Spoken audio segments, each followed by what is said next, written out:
kind of like a weekly update, running a little bit late. Liquid screed. Time, I believe, 50 mil, 28, 30 mil, but this is 33 days. So if you're laying like your first, just to check there is any moisture in the floor.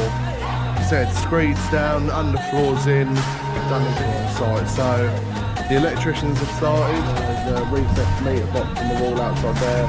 There's a lot of steel, loads of insulation, stuff like that. That's going to be in the study. I think we've got two, so I think we've got like a booster on the landing up there essentially. Yeah, so electricians on their second day. These have just been fitted today and raised up.